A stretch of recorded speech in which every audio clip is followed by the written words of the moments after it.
61 লালগোলা বিধানসভা কেন্দ্রে রাজনৈতিক উত্তাপ ক্রমেই বাড়ছে। এই কেন্দ্র থেকে জাতীয় কংগ্রেস মনোনীত ইতিমধ্যে জোর কদমে শুরু করে দিয়েছে তার প্রচার অভিযান। প্রতিদিন সকাল থেকে রাত পর্যন্ত তিনি গ্রাম থেকে গ্রাম, পাড়া থেকে পাড়ায় ঘুরে মানুষের সঙ্গে সরাসরি যোগাযোগ স্থাপন করছেন। তার এই ব্যাপক জনসংযোগ ঘিরে এলাকা জুড়ে তৈরি হচ্ছে বিশেষ উৎসাহ ও আগ্রহ। স্থানীয় মানুষের সঙ্গে কথা বলতে গিয়ে তৌহিদুর রহমান সুমন বরাবরই তুলে ধরেছেন এলাকার উন্নয়নের বিভিন্ন ইস্যু। বেকারত্ব, রাস্তাঘাট, শিক্ষা, স্বাস্থ্য পরিষেবা থেকে শুরু করে সাধারণ মানুষের দৈনন্দিন সমস্যার সমাধান প্রতিশ্রুতি।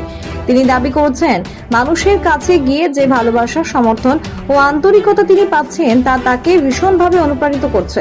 তার কথায় মানুষ দু হাত ভরে দোয়া ও আশীর্বাদ দিচ্ছেন।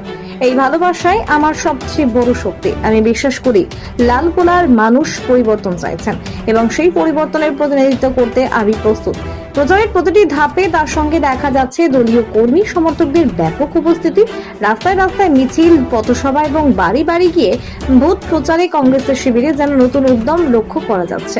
রাজনৈতিক মহলের একাংশের মতে এই জনসংযোগ যদি একইভাবে চলতে থাকে তাহলে লালগোলার সমীকরণে বড়সড় পরিবর্তন আসতে পারে। আসন্ন বিধানসভা নির্বাচনকে সামনে রেখে তৌহিদুর রহমান সুমন শতভাগ আশাবাদী। তার দৃঢ় বিশ্বাস সাধারণ মানুষের সমর্থন ও আশীর্বাদই তাকে জয়ের দিকে এগিয়ে নিয়ে যাবে। এখন দেখার ভোটের ময়দানে এই আত্মবিশ্বাস কতটা বাস্তবে রূপ পায় এবং লালগোলার জনগণ কাকে বেছে নেন তাদের ভবিষ্যতের প্রতিনিধি হিসেবে।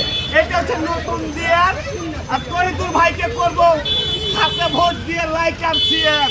প্রতিটা মা বোন জেনে রাখো যে উড়িষ্যায় শ্রমিকের জন্য কে গেছিল? মমতা গেছিল? কেউ যায়নি। অধীর গেছিল।